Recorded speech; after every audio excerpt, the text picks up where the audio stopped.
Look to your lucky stars for a successful office expansion. You could hold your breath, shut your eyes, and say all the well wishes to help avoid cyber attacks.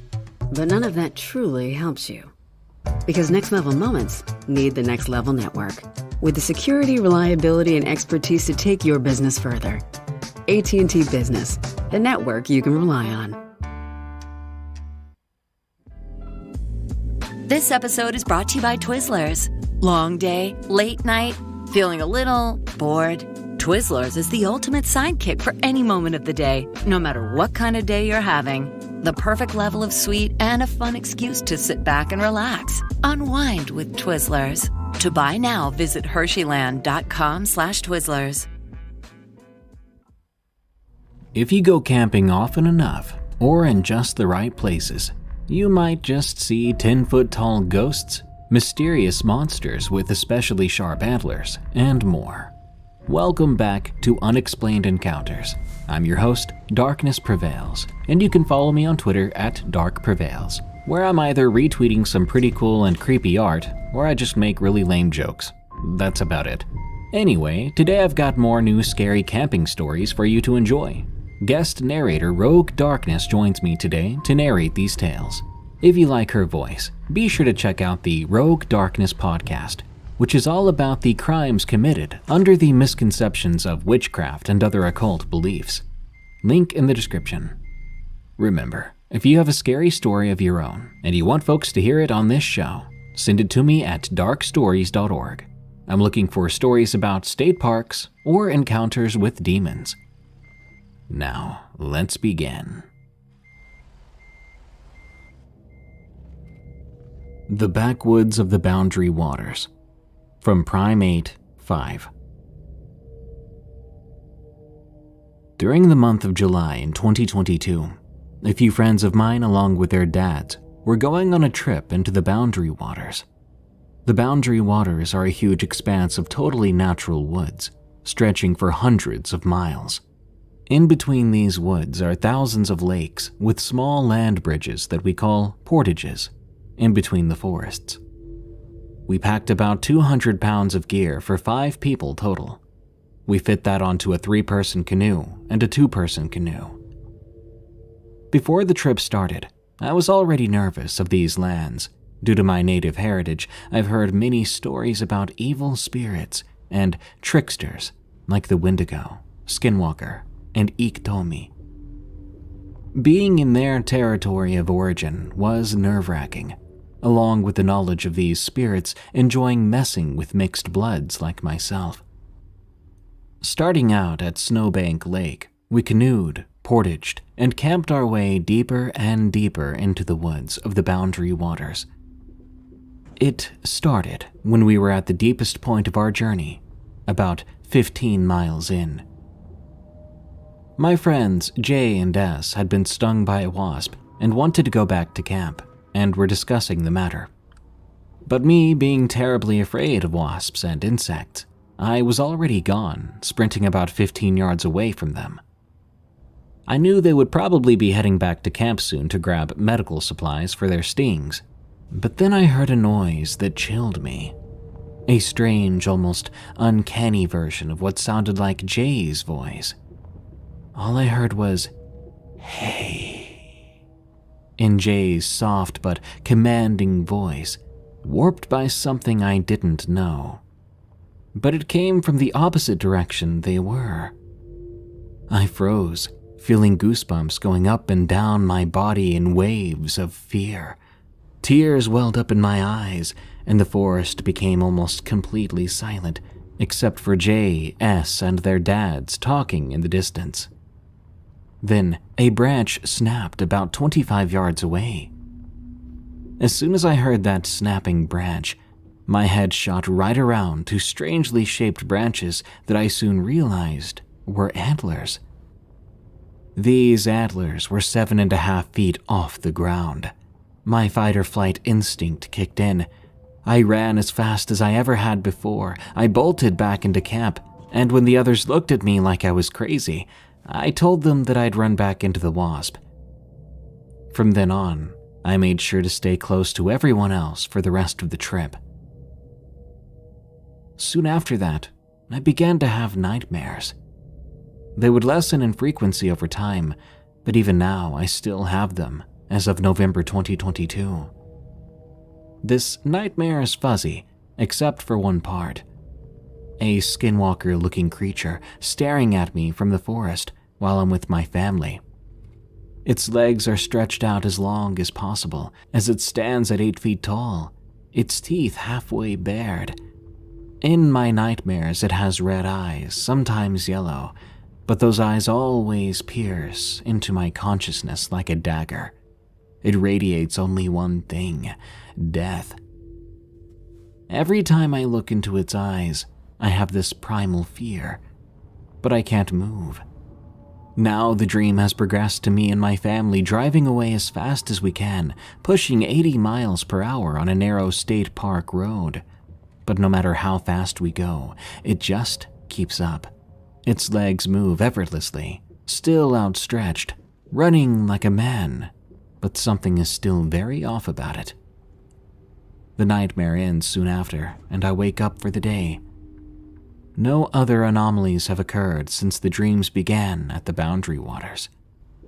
I have a cross above my bed and on my doorknob, just in case. Remember to stay aware and safe in the woods. I can't help but feel that I saw something out there. Something with antlers, straight from Native American folklore. Wendigo Behind the Tree, from Caden the Skinwalker fan. I was about 14 at the time. It was probably around 10 or 11 p.m. when we heard it.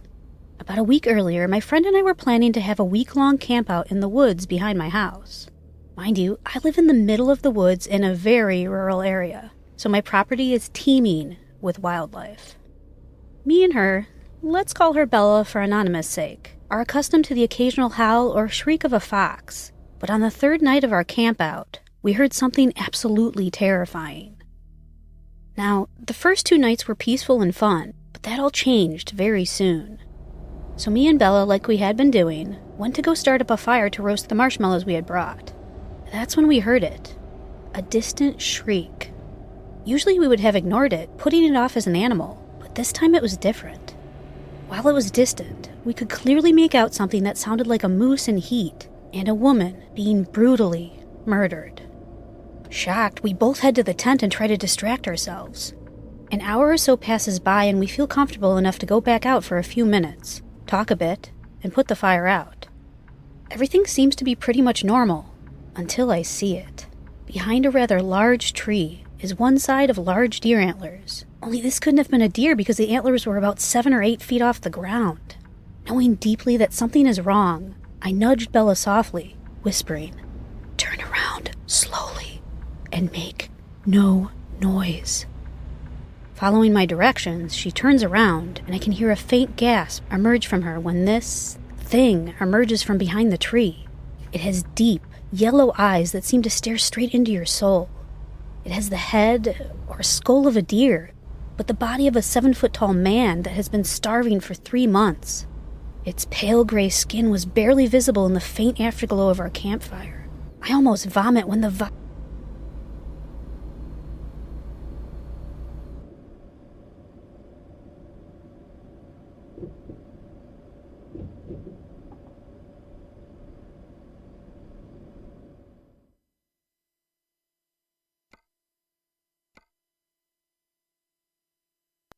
Now playing in theaters. Ricky, you can't play baseball. God's gonna give you a higher calling. Why can I swing that bat? I ain't crippled no more. Based on the inspirational true story. You seen this? Major League Tryouts. You're gonna paralyze him. He's my son. Dennis Quaid. They said he will never walk, and he ran. How many miracles do you need? God has a plan for you. It's your time, Ricky! The Hill, rated PG. Parental guidance suggested. Now playing in theaters. Buy tickets now. When that monster in the woods begins to eat your cows, you know it means business. It might just be time to cut your losses and move into town or out into the prairie. Welcome back to Unexplained Encounters. I'm your host, Darkness Prevails, and you can follow me on Twitter at DarkPrevails to hear me talk about my workout routine. I started mid-October, so here's to hoping I can keep it up. Today I've got some very disturbing stories for you, featuring terrifying things that happened in Glacier National Park and elsewhere in Montana. So if you're a Montanian or Montananite, you'll probably enjoy this. Remember to send me your scary stories at darkstories.org so I can narrate them soon, and check out eeriecast.com for more terrifying podcasts. Now, let's begin.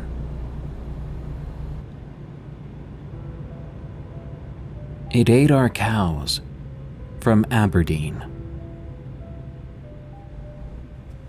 I live on a small farm next to Glacier National Park. It's nothing expansive, just a little old place my grandparents built that my family continues to live on. We raise chickens here, some pigs too, and we used to have cows. That brings me to my strange story. There's a reason we don't have cows anymore. Something killed them. Back at the start of 2008, we had 3 cows named Jess, Sheila, and Marnie. We had planned to use them for milk, but they ended up mostly being big old pets that kept the grass short and clear of weeds. As spring started up that year, something strange began to happen. Back then, every night, I had to go outside right after dinner to make sure the cows were locked up in the barn. There are coyotes out here, and they've taken a chicken or two, and we didn't want to give them a chance at nipping at the cow's legs and causing permanent damage. I headed outside that night, beginning to pull Marnie inside the barn, then Jess. As I went out to retrieve Sheila, I heard this bizarre rumbling moan from the tree line, which sat maybe 50 yards from the barn. I couldn't tell how deep in the woods the moan had come, but it didn't sound right. It wasn't like the scream or moan of a person or any animal I'd ever heard. It sounded so alien to me. It gave me goosebumps, and immediately I wanted to go back inside. But I knew my parents would be mad if I went inside without fetching Sheila first. I sighed, gritted my teeth, and walked towards the old girl. She was standing at the edge of the fence, maybe 10 yards from the tree line, which was on the other side of that fence. The fact I had to walk closer to that forest to go get her really spooked me. The closer I walked to it, the more creeped out I got. I jogged over, just trying to get this over with. When I got to Sheila, I clicked the rope leash to her collar and tugged on her to get her to follow me. But she wouldn't budge. "What's wrong with you?" I said, and I tugged again. Still wouldn't budge, but she did let out a grunt. I'd never heard her do that before. I walked over and looked around her to make sure she hadn't hurt herself. When I checked her front legs, I nearly screamed. There was something wrapped around her leg. It shimmered in the moonlight as if it was covered in some thick slime, and it pulsated every other second. It was curled all the way up her leg, nearly to her ribs. I remember thinking, what in the world is that? My first thought was some kind of worm, snake, or leech had latched itself onto Sheila. First things first, I grabbed a stick to poke at it. I was not about to touch that thing with my bare finger. The moment I poked it, something crazy happened. In the blink of an eye, the thing slithered off of Sheila's leg and rapidly retracted in the direction of the forest. And I mean it when I say retracted. The thing was so long that this was only one end of it, and the other end seemed to still be in the nearby woods. I watched it pull away, pushing the grass to the side as it did, until this end of it disappeared into the tree line. Do snakes and worms and leeches slither backwards when running away? Surely not. This was something else, and I had no clue what that something else even was. I quickly pulled on Sheila, who now followed my lead with a bit of a limp. As we got closer to the light on the barn, I took a look at her leg. The fur and skin along her leg was all shredded up, exactly where that creature had been latched onto her. I tied her to a post in the light and ran inside, fetching my mom and dad. My little brother came along too, morbidly curious as to what was wrong with the cow. I pointed at Sheila's leg and explained. She was standing at the edge of the fence out there by the woods. I tried to bring her to the barn, but this long, worm-looking thing was wrapped on her leg. My dad was bewildered. My story sounded crazy, but the wound was there to prove it. A worm, huh? That big? They could do that to a cow? Not sure about that. I think maybe the poor girl got caught in some wire or bramble. Got twisted on her leg. Dad, it was a living thing. I poked it with a stick and it yanked itself clean off. He raised up and scratched his head. Well, I trust you saw something on that poor thing. Never seen anything like it, to be honest. We bandaged up her leg and left her cozy in the barn, making sure to lock it up nice. Come morning before school, I ran outside to let the cows out, as was also my responsibility. I was worried about Sheila all night, and I wanted to see if she was doing any better. The moment I opened the front door and looked out at the barn, my heart sank. The barn doors were wide open.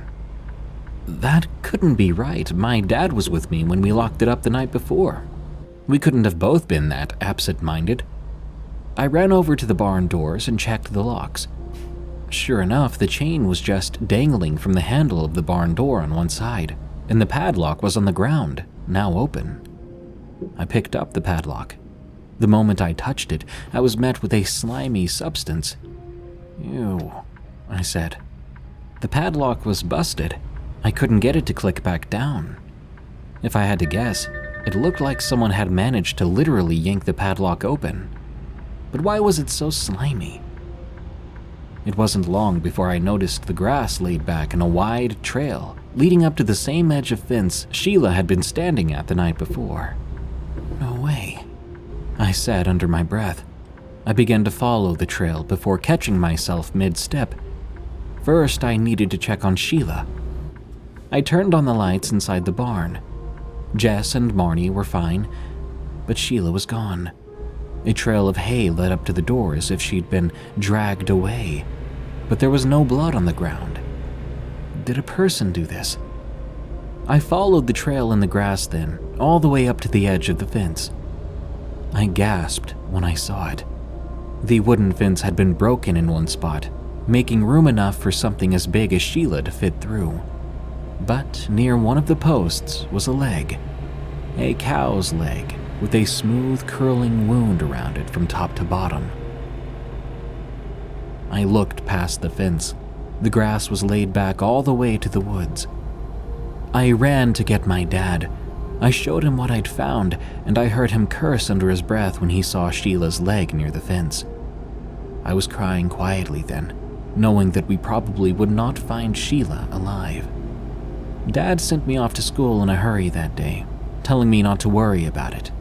As my mom, brother, and I drove away to school, I saw him head into the woods with a rifle and a flashlight. That day at school was slow and worrisome. I couldn't stop thinking about Sheila and my dad.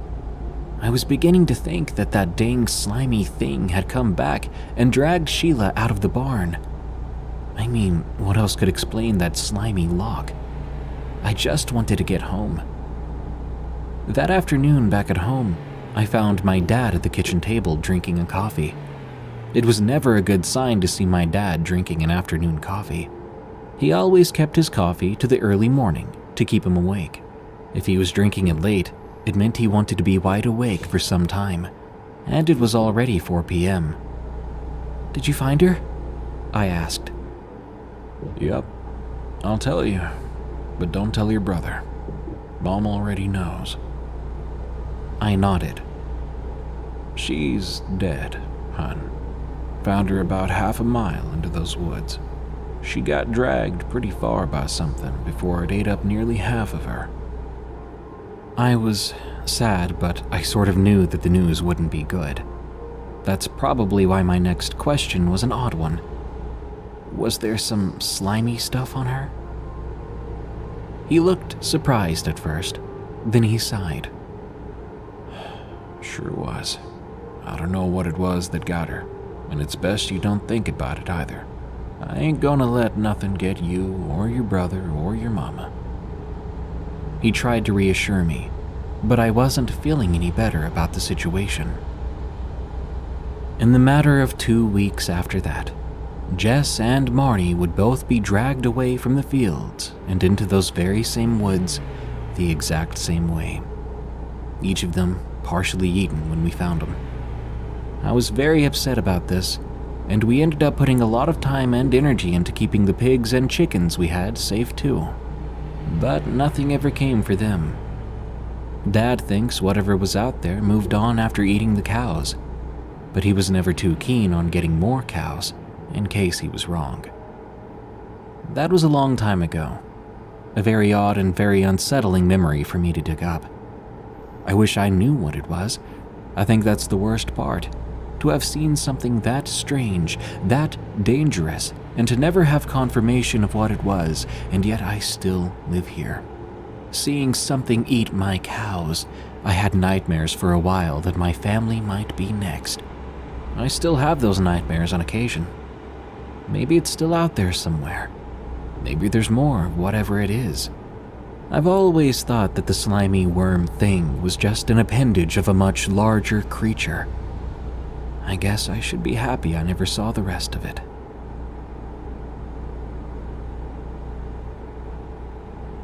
I Hit the Dog Man from Montana. I was never a firm believer in the paranormal, but I've always loved listening to people's strange encounters.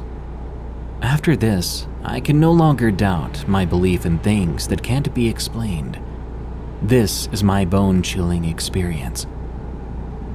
This story happened in 2020 during the pandemic. As everyone knows, the world shut down, and everyone and everything went on lockdown. As for me, I got a lot of time to practice what I love, and that is baseball. I live in Montana around Glacier National Park. I was 17 at the time, and to put it into perspective, I'm 6'4" and have a good build, but I'm a gentle giant, and I get paranoid rather easily. I know, right? Big guy that gets scared. That's me. Now, I have a huge backyard and 78 acres of dense forest. In those acres, there's a shooting range, some ATV trails, and a small creek.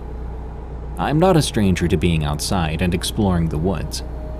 One day, while at around 4-ish, I was out riding my ATV on one of the trails we'd made.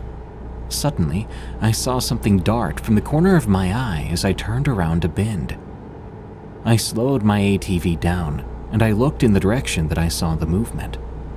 I then noticed the only sound I heard was my ATV. So, me being a curious fellow, I turned off my ATV and listened. It was dead silent out there. I swear even the forest itself was on mute. That's when I heard it. Footsteps